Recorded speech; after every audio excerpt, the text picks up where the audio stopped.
You know what I've been thinking about lately is how stressed we all are from having been here, oh my gosh, a year and a half now in this place where we don't know what's going to happen from day to day. We don't know how um, we're going to be affected, how our family members are going to be affected by this stupid pandemic that's been going on for so long.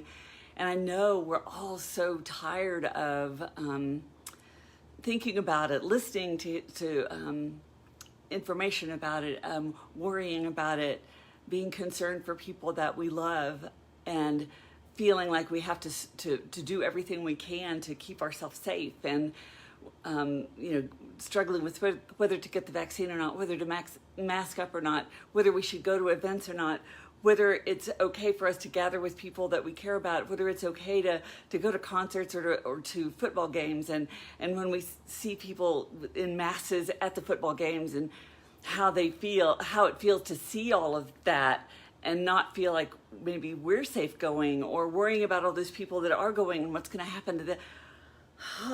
It's kind of overwhelming. I'm Melody Brooke. I'm a licensed professional counselor and marriage and family therapist, and I'm also a mom and a grandmom. And every time my kids get sick with something, it's like there's just this thing that goes around. It's like, is it COVID? Is it not COVID? Right now, my son-in-law is sick. He's got a lot of the symptoms of COVID, has not tested positive yet. My granddaughter has had symptoms, but she's tested negative. We don't know what's going on. And that's part of the deal, right? Is we're just in this place of not knowing what's going on.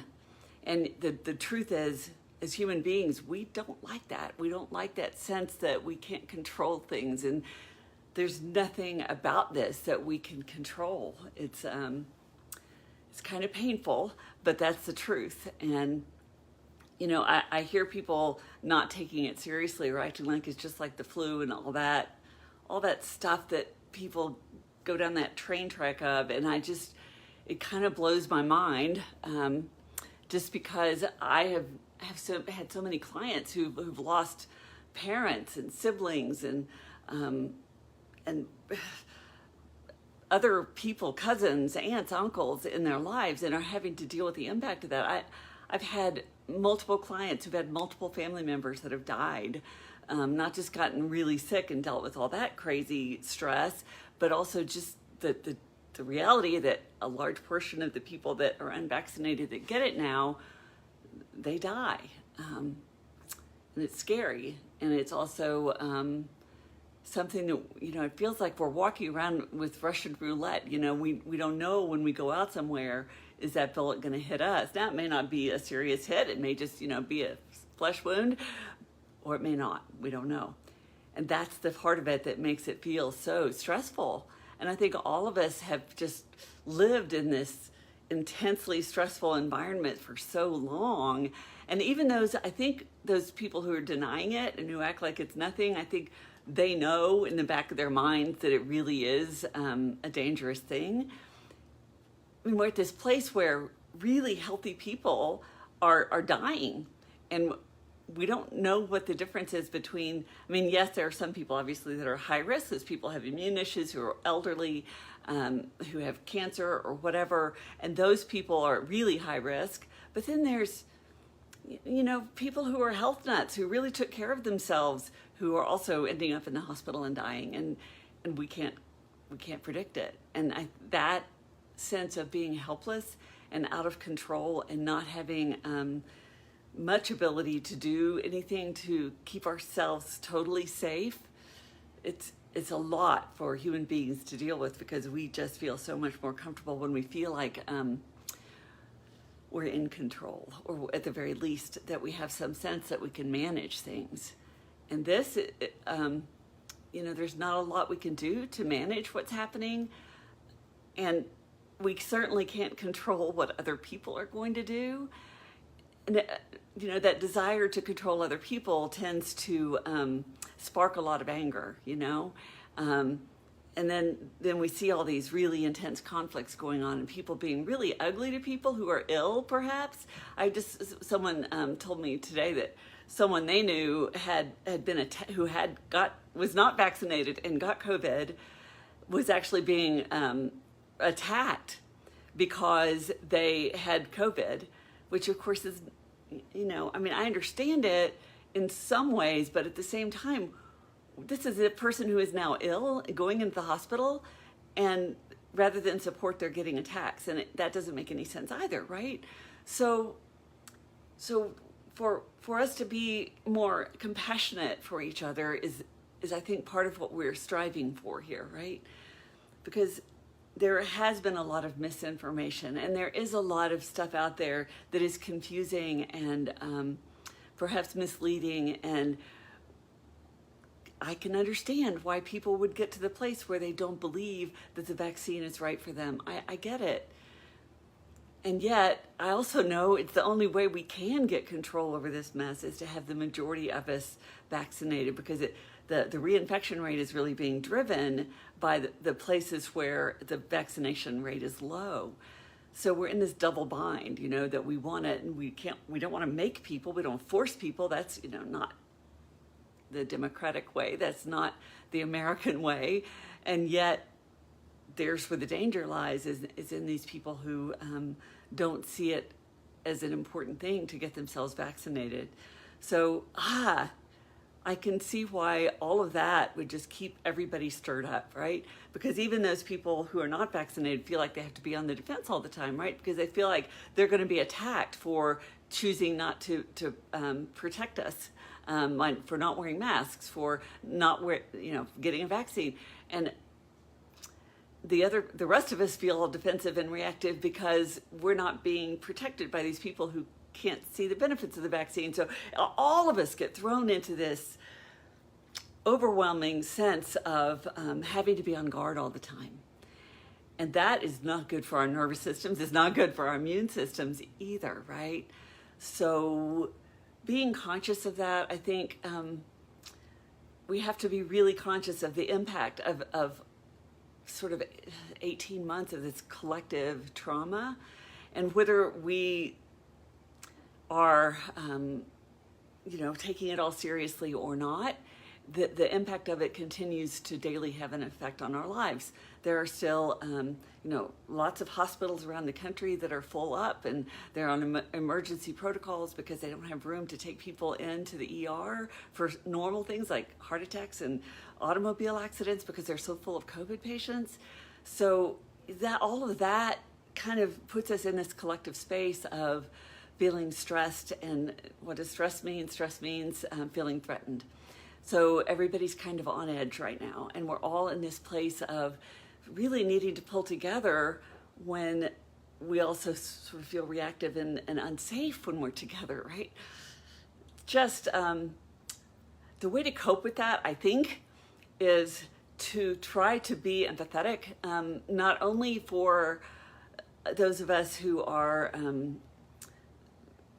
worrying about and concerned with keeping ourselves and our families safe, to be compassionate also for those people who are struggling with the idea that maybe the vaccine isn't safe, and they're in their own mindset that keeps them feeling afraid of those of us who would encourage them to vaccinate themselves, right? So everybody's feeling that stress. And if we can come at that more compassionately with each other and not see each other as the enemy just because we see things differently, which has, of course, been a challenge for the last 6 years in a way like I've never seen. And becoming aware that we are all Americans and we do want all the same things, bottom line. We do want to be free. We want to have physical safety. We want to watch our families grow up. We want to have our grandparents, parents and grandparents with us for the special events in our lives. We want to be able to attend events. We want life to resume in the way that it used to be. I think we all want that. The problem is that we have different ideas about how to go about that, and it seems like we sort of lost the ability to listen to each other and to have more compassion for each other's points of view. Learning how to listen empathetically, to take the time to fully listen and hear someone out before we react, and give them some sense of validation that we understand where they're coming from, even if we don't agree with it, and then being able to have some empathy for what they're feeling. will perhaps open a gate that will allow us to connect in a new way and be able to hear each other compassionately and not have to feel so polarized about our health and our lives going forward. It'll also, I think, maybe help us not feel so in danger, help us lower that sense of threat, help us to get to a place where we can breathe and feel confident that there's a future going forward in which we will have safety and we will resume our ability to have our normal social lives and to be able to go to events again. So I would encourage you to do two things.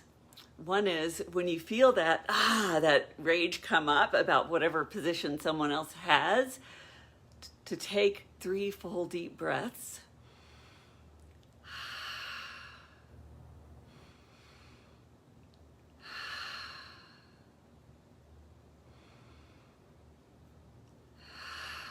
Before you say anything.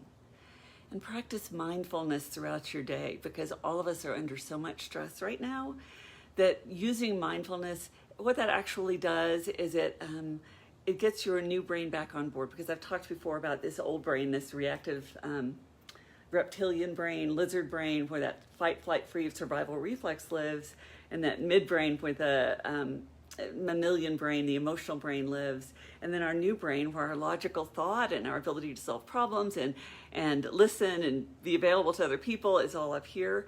And the instant we feel that threat, this part of the brain takes over and we go into our corners and we feel like victims and we feel like we have to attack someone to try to feel safe again, right? Which doesn't actually produce any kind of safety. It just makes things worse. It just increases the sense of danger for everybody involved. So learning to keep our nervous system settled, learning how to do that mindfulness process, listening to music, dancing, doing yoga, going for walks, creating a mindful practice where you just focus on your senses and take a couple of minutes and really go through your whole body, connecting with all of the sensations and breathing, can bring that new brain back on board so that you can respond to each other in a more compassionate way. So thank you so much for being here today. I'm going to check in and see who's with us. Hi, Denise. Hi, Marty. Thank you guys for watching. And if you have any thoughts or comments about what I'm saying, I would sure love to hear it. And if you feel some of the stress and some of the pandemic burnout that I'm talking about from being under stress for 18 months, I can't imagine that you wouldn't be. All of us have been. It's making it hard for relationships to last. It's making it hard for us to keep our motivation up at work. It's making it hard for us to be present for our children. It's making it hard for us to get through a day without using substances. It's making it hard for us to feel at peace with ourselves. So this is an opportunity, I guess, for us to really take the time to practice those self-care processes, that doing the yoga, going for walks, doing the meditations, doing those things that bring us back to a more centered place is really important the longer this goes on. It also will help your immune system, right? So let's see, somebody said something here. I'm gonna see. I think there was a comment. Okay, maybe not. Oh, Donnie said hi. Hi to you, Donnie. So thanks for watching today, and I would love to hear your thoughts about what you're dealing with and how things have been for you during this last 18 months, because I know an awful lot of us have had to deal with a lot of worry about finances, worry about the health of our family, loss. We're in a really rough place here in the world, and especially here in the United States. And whenever I hear one more person getting ill with COVID, my heart goes out to them, regardless of whether they're vaccinated or not, because all of us are in this together, whether we realize it or not. We are. I'm Melody Brook. Again, I'm a licensed professional counselor. You can find out more about me at melodybrook.com, and I will talk to you next week.